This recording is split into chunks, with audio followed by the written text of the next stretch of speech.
All created things, from the first of them to the last of them, must have a creator that created them. This is because the soul itself, your soul, my soul, it cannot create itself. And it didn't create itself. Neither is it by way of coincidence, luck or chance. You and I did not come about by luck or chance. We are too complex. Our characters are too complex. Our bodily motions are too complex. So much so that till this day, with all the development of scientific technology, a robot cannot imitate, till this day, even though its computations, the computations of a computer, which a robot is, that they are far advanced. A computation in the microchip of a robot is a lot more advanced or quick in terms of its millions in a millisecond, more than you and I can think of in a moment. Even though these computations take place in our body, yet a robot can never imitate the movements of a human being. Till this day, never imitate the movements of a human being. You will always notice a difference. So you didn't create yourself. Your soul didn't create themselves. It is not possible for the soul to create itself because the thing cannot create itself. I cannot sit here and say that that chair created itself. Something made it. So therefore, it is a fallacy and it is foolishness to think that we created ourselves. Since before the existence there was nothing. Before the existence, go back in time, as far back as you want to go. That before the heavens and the earth were created, what was there? And you have to say, well, there must have been a time when there was nothing. There was no heavens and the earth. The Big Bang Theory itself, that the whole of creation was in a particle that is smaller than a proton and a neutron. That is in fact so small that the proton and the neutron, which is in the nucleus of an atom, itself is like a universe compared to what everything was inside of. So you imagine, you can't even imagine, because there's no microscope that has seen that object, that you can imagine the smallest particle that has never ever been seen by the sharpest electron microscope in the world. That the whole of the universe was inside of that. Everything, you, me, everything. The constituent parts of this universe were inside of that. Then for some reason, it exploded.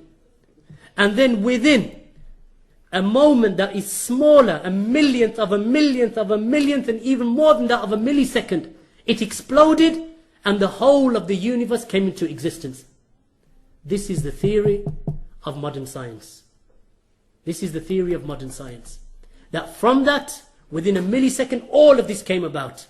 Its constituent parts.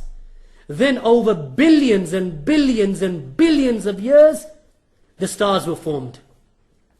And supernovae were formed. And collapsing stars were formed.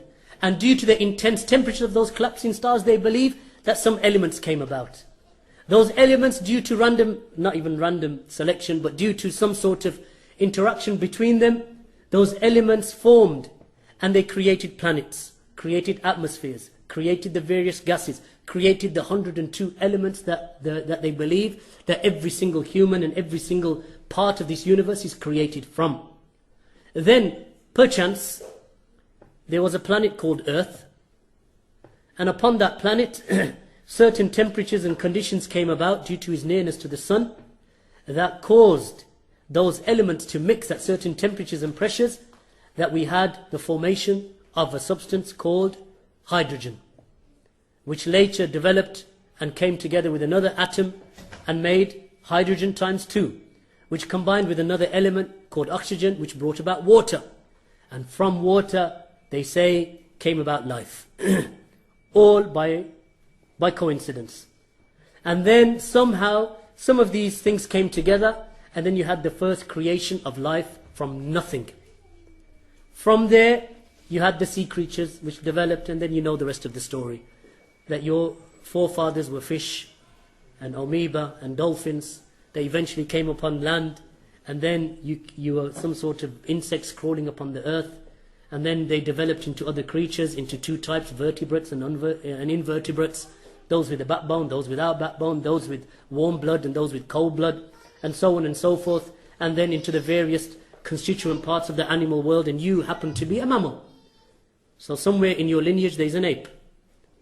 who is your great, great, great, great, great, great, great, multiplied to the to a certain number, grandfather wasn't monkey.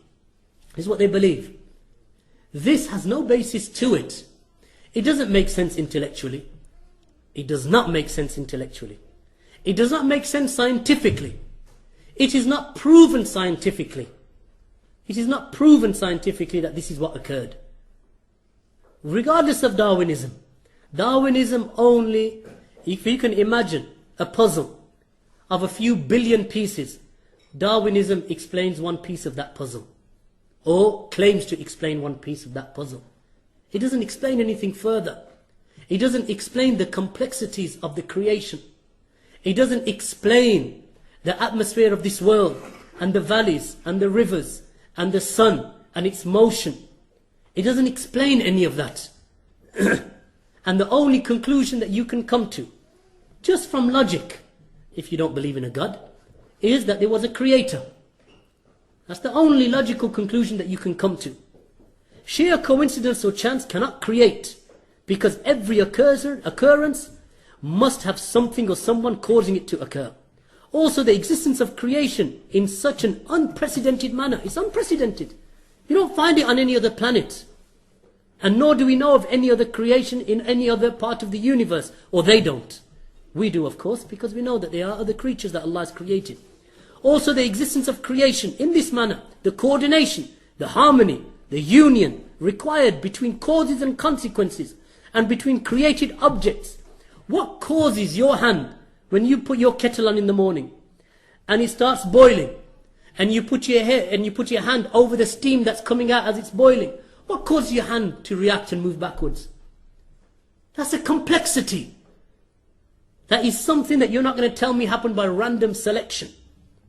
It's like me saying, and I'll give a simple example. You know, kids, any of you have children? They have cubes. Those cubes, on one side of those cubes, there will be the letter A. All the other sides will be just colours. A brown side, a red side, a green side. But one side of them will have the letter A. You have 26 of them, each one representing each letter of the alphabet. Now, I will put them into a bag. A simple carrier bag. Shake the bag up, stand upon this stage, tip the bag upside down. What are the chances of those squares or those cubes landing upon this floor from the letter A to the letter Z, all in alphabetical order with the letter facing upwards, all in a perfect straight line? How many times do you think I'd have to do it before that would occur? You would say, any normal human being with any sense would say, it's not going to occur. You could be there till the end of your life, rather till the end of your children's life, and then their children's life. You standing on that stage and turning that bag upside down 1,000,000 times is not going to cause those things to come out in exactly from A to Z, in alphabetical order, one lined up right exactly against the next one, all in a line.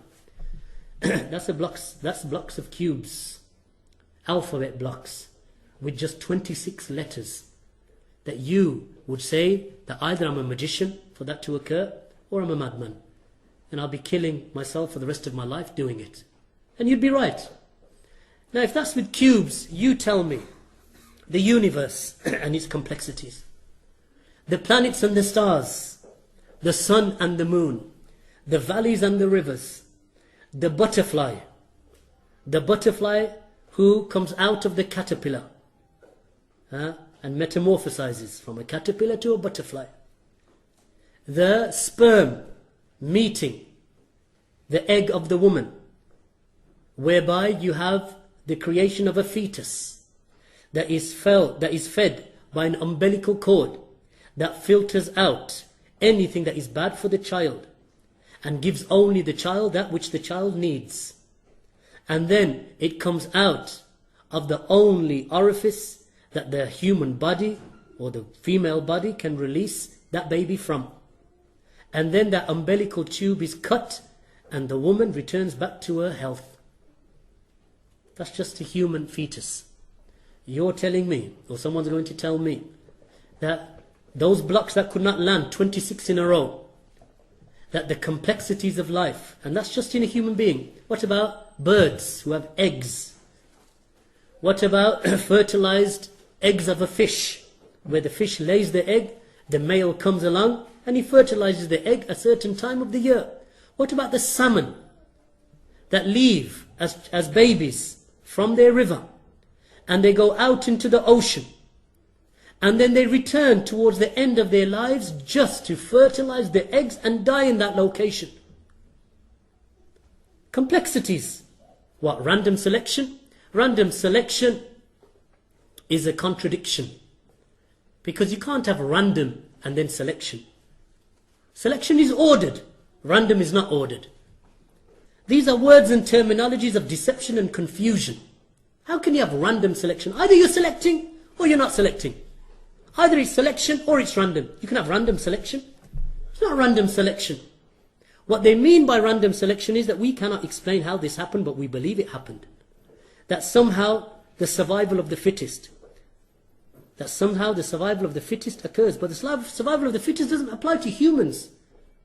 Because the humans will save others and put their own lives in danger. Would you not see? Or is it an uncommon occurrence or a suggestion to make that a woman walks her baby, a toddler, maybe 3 years old, down the street. The toddler lets go of the hand of its mother and runs into the street. Runs into the street.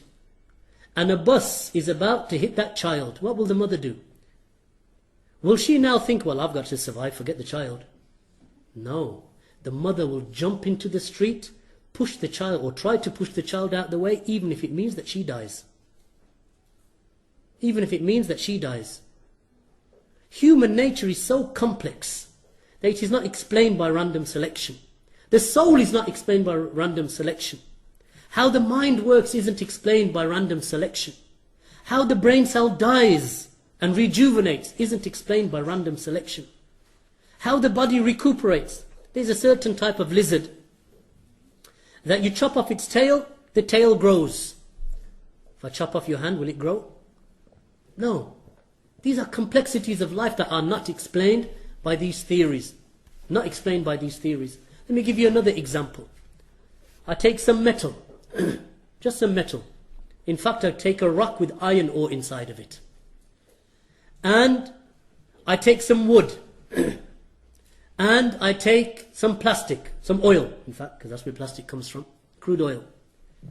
And I throw them into a mixer. Have you ever seen a cement mixer on the back of a lorry? And I place them in there. What are the chances of that turning into a hi-fi stereo? A simple question. What are the chances of that turning into a hi-fi stereo? And I increase and decrease the temperature in there. It's not going to happen. Your logic and your mind and your intellect tells you that's not going to happen. Yet we are forced to believe, or we are, in fact, if we don't believe that, then you are seen as the nutcase. That's what they say, that you are creationists, that you are people who believe in the creation of mankind, and they see you as some sort of loony. Yet in reality, they're the loonies. They're the loonies. There's a beautiful narration of Abu Hanifa. Abu Hanifa met an atheist in his time. The atheist said to him, I want to debate with you. He said, no problem, I'll meet you tomorrow. He said, where?